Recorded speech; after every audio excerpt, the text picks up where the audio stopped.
కాంగ్రెస్ గట్టిగా జై కాంగ్రెస్. ధన్యవాదాలు మిత్రులారా. కొత్త రేషన్ కార్డుల పంపిణీ కార్యక్రమాన్ని తుంగతుర్తి శాసనసభ నియోజకవర్గంలో ఏర్పాటు చేసి సభాధ్యక్షత వహించిన మీ అభిమాన నాయకుడు స్థానిక శాసనసభ్యులు మందుల సామెల్ గారికి, అదేవిధంగా ఈ కార్యక్రమంలో ముఖ్య అతిథులుగా పాల్గొన్న శాసన మండలి చైర్మన్ పెద్దలు గుత్తా సుఖేందర్ రెడ్డి గారికి, శాసనసభ అధ్యక్షులు గడ్డం ప్రసాద్ కుమార్ గారికి, ఈనాడు ప్రతి పేదవాడిని చల్లగా చూడాలి, వాళ్ళ కడుపు నింపాలి, వాళ్ళు చల్లగా ఉంటేనే ఇందిరమ్మ రాజ్యంలో పేదలు సుభిక్షంగా ఉంటారని ఆలోచన చేసి ఆనాడు హుజూరాబాద్ శాసనసభ నియోజకవర్గంలో సన్నబియ్య కార్యక్రమాన్ని పెద్ద ఎత్తున నిర్వహించి ఈనాడు తుంగతుర్తి శాసనసభ నియోజకవర్గంలో ప్రతి పేదవాడికి రేషన్ కార్డు ఇవ్వాలి, రేషన్ కార్డు పేదవాడి ఆత్మగౌరవం,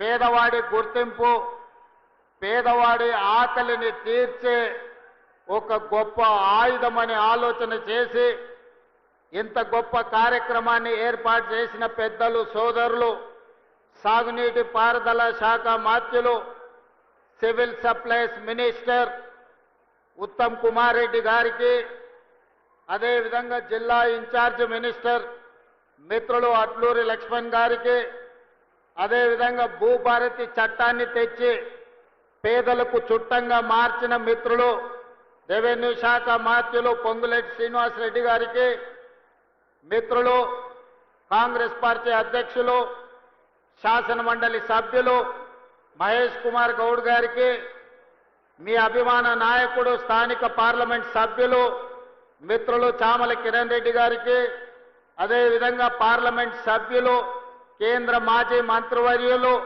బలరాం నాయక్ గారికి, అదేవిధంగా మీ పక్క శాసనసభ నియోజకవర్గ ఎమ్మెల్యే వేముల వీరేశం గారికి, బీర్ల ఐలయ్య గారికి, కుంభం అనిల్ రెడ్డి గారికి, నాగార్జున సాగర్ శాసనసభ్యులు జైబీ రెడ్డి గారికి, మిర్యాలగూడ శాసనసభ్యులు బి లక్ష్మారెడ్డి గారికి, అదేవిధంగా రామచందర్ నాయక్ గారికి, శంకర్ నాయక్ శాసన మండలి సభ్యులకి, శాసన మండలి సభ్యులు అద్దంకి దయాకర్ గారికి, అదేవిధంగా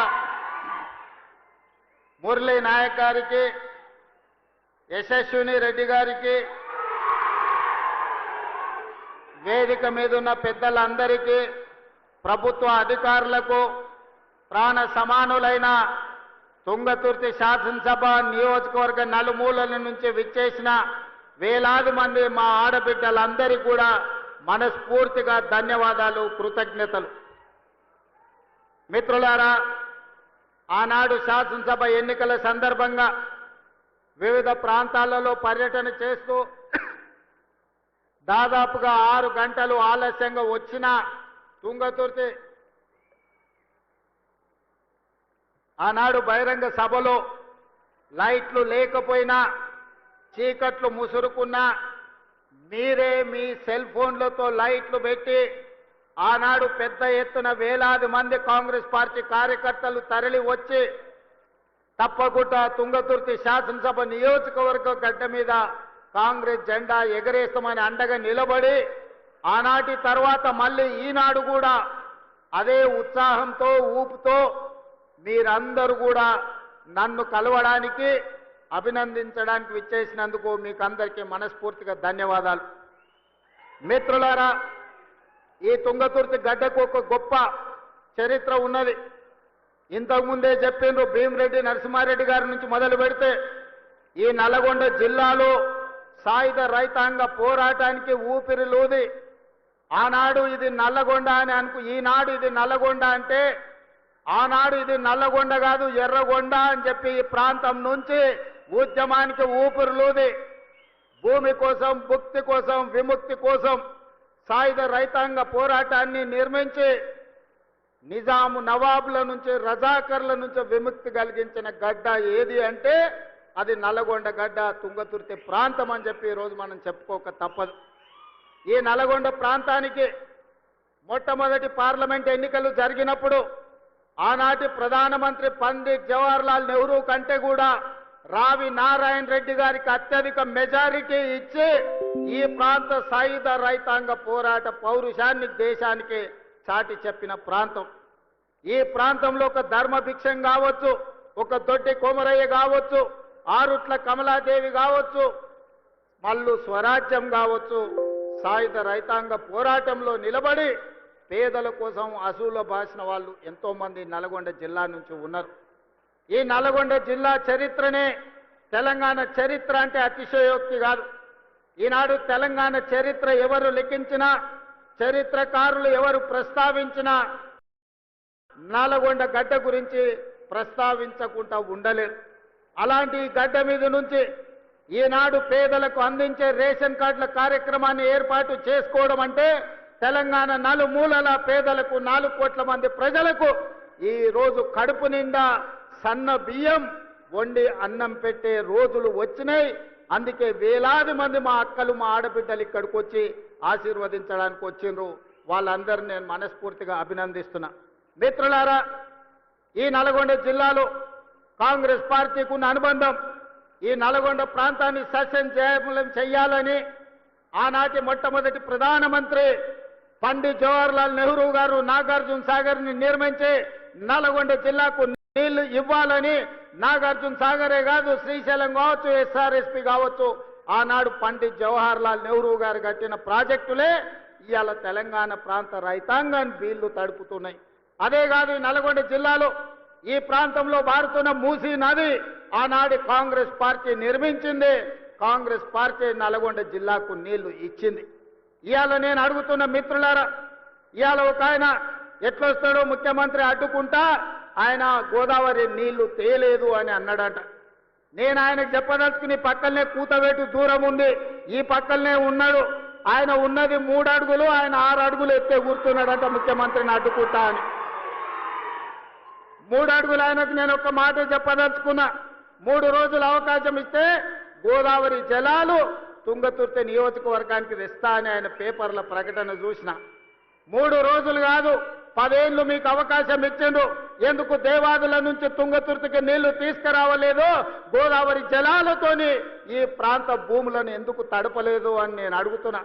అందుకే ఆయనకు చెప్పదలుచుకున్నా, అయ్యా గ్లాసులో సోడా పోసినట్టు కాదు గోదావరి జలాలు తుంగతుర్తికి తేవడం అంటే. నీకు తెలిసిన విద్య ఒక్కటే, దొరగారి ముందల చేతులు కట్టుకొని గ్లాసులో సోడా పోయడమే కానీ నీకు తెలిసిన విద్య అంతకంటే లేదు. నీ ఊరు మండలం చేసుకున్నావు, మండల ఆఫీస్ అన్న తెచ్చుకున్నావా? ఎంఆర్ఓ ఆఫీస్ అన్న తెచ్చుకున్నావా?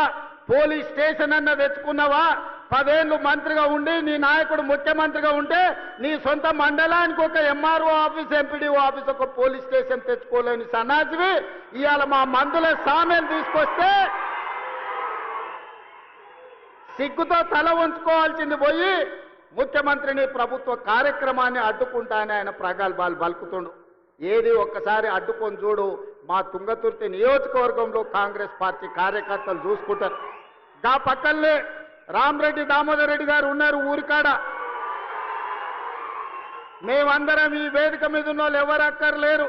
మా దామన్న ఒక్కడు జాడు ఈ నియోజకవర్గంలో కూర్చుంటే అడ్డుకునేటోళ్ళు ఎవరో, అడ్డం పడేటోళ్ళు ఎవరో, వాళ్ళ కథ ఏందో, వాళ్ళ కమామీస్ ఏందో దామన్ననే తేల్చగలడు. ఇవన్నీ నేను మాట్లాడగలను, కానీ ఇది అధికార కార్యక్రమం కాబట్టి ఎక్కువ తక్కువ నేను ఇంకా చెప్పదలుచుకోలేదు. విషయం నీకు అర్థమైతే అర్థమైనట్టే అని నేను ఈ వేదిక మీద నుంచి వారికి సూచన చేస్తున్నా. అందుకే మిత్రులారా, ఇవాళ తెలంగాణ రాష్ట్రంలో మీరు ఆలోచన చేయండి. 10 సంవత్సరాలు పరిపాలన చేసిండ్రు. ఏనాడైనా పేదవాడికి రేషన్ కార్డు ఇవ్వాలన్న ఆలోచన వచ్చిందా? పేదవాడికి సన్న బియ్యంతో బుక్కెడు బువ్వ పెట్టాలన్న ఆలోచన ఎప్పుడైనా చేసిండ్రా? ఇవాళ 10 ఏళ్లలో మీరు ఇవ్వని రేషన్ కార్డు లక్షల కొద్ది రేషన్ కార్డు మేము ఇస్తున్నాం కోట్ల మందికి 3,10,00,000 మందికి ఇవాళ సన్న బియ్యం ఇస్తే రేషన్ షాపుల దగ్గర పెద్ద పెద్ద బార్లు తీరిన లైన్లు ఉంటే ఇవాళ ఆయన అంటున్నాడు రేషన్ షాపుల కాడ బార్లు తీరినరని. మీరు గ్రామాలలో రేషన్ షాపులు ఎన్నడూ తెరవలే, బెల్ట్ షాపులు మీరు తెరిచిండ్రు. 10 ఏళ్ల తర్వాత రేషన్ షాపులు తెరిచి సన్న బియ్యం ఇస్తుంటే ప్రతి పేదవాడు పెద్దవాడు రేషన్ షాపులో సన్న బియ్యం తీసుకోవాలని లైన్లో నిలబడి ఇవాళ లక్షలాది మంది కోట్లాది మంది సన్న బియ్యం తీసుకొని బుక్కడు బువ్వ తింటుంటే మీ కళ్ళల్లో నిప్పులు పోసుకుంటున్నారు. ఇది మీకు భావ్యమా అని నేను అడుగుతున్న వాళ్ళని. అందుకే ఇవాళ మిత్రులారా, రేషన్ కార్డులు ఇవ్వాలన్నా ఇందిరమ్మ రాజ్యంలోనే, సన్న బియ్యం పెట్టాలన్నా ఇందిరమ్మ రాజ్యంలోనే, మీరు పండించిన వడ్లకు కనీస మద్దతు ధర ఇవ్వడమే కాదు 500 రూపాయల బోనస్ ఇవ్వాలన్నా ఇందిరమ్మ రాజ్యంలోనే సాధ్యం. మీరు బ్యాంకుల్లో తెచ్చుకున్న అప్పులు 2 లక్షల రూపాయల రుణమాఫీ, 25,55,968 మందికి 21,000 కోట్ల రూపాయలు 15 ఆగస్టు నాడు మీకు రుణ విముక్తులను చేసి ఏ విధంగా దేశ స్వతంత్రం పేదలకు వచ్చిందో రుణ విముక్తి నుంచి బ్యాంకుల నుంచి స్వతంత్రం ఇప్పించి పేదలకు 21,000 కోట్ల రూపాయల రైతు రుణమాఫీ చేసిన ప్రభుత్వం ఇందిరమ్మ రాజ్యం అని నేను ఈ సందర్భంగా చెప్తున్నా.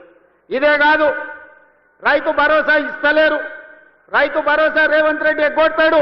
రైతులను మోసం చేసిందని ఊరూరా వాళ్ళు ఒగల ఏడుపులు ఏడ్చిండ్రు. ఇంటింటికి పోయిరు, కడుపులో తలకాయ పెట్టిర్రు. కడుపులోనేమో సంతోషంగా ఉంది, ఎగ్గొట్టే బాగుండు మా పండుగ వండు అని.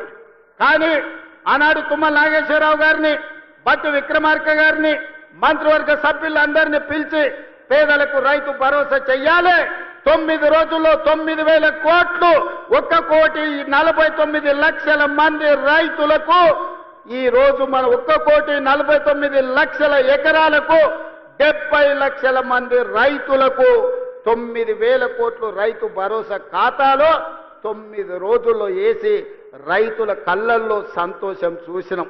వ్యవసాయం దండుగ కాదు, వ్యవసాయం పండుగ అని గిట్టుబాటు ధరతో పాటు బోనస్ ఇచ్చినాం. రైతు రుణమాఫీతో పాటు రైతు భరోసా కార్యక్రమాలను అమలు చేసినాం. మీరు పండించండి, మీరు పండించిన చివరి గింజ వరకు కొనుగోలు చేస్తాం, 500 రూపాయల బోనస్ ఇస్తామని చెబితే 1 సంవత్సరం తిరిగే లోపలనే 2,85,00,000 మెట్రిక్ టన్నుల వడ్లు పండించి భారతదేశంలోనే తెలంగాణ రాష్ట్రం నెంబర్ 1 గా నిలబడి ఈరోజు దేశమే తలెత్తుకునే విధంగా వరి ధాన్యాన్ని ఉత్పత్తి చేసిన రాష్ట్రం తెలంగాణ ఉన్నది అని అంటే ఈరోజు మన రైతుల యొక్క కృషి, కాంగ్రెస్ ప్రభుత్వం యొక్క ప్రయత్నం అని చెప్పి నేను ఈరోజు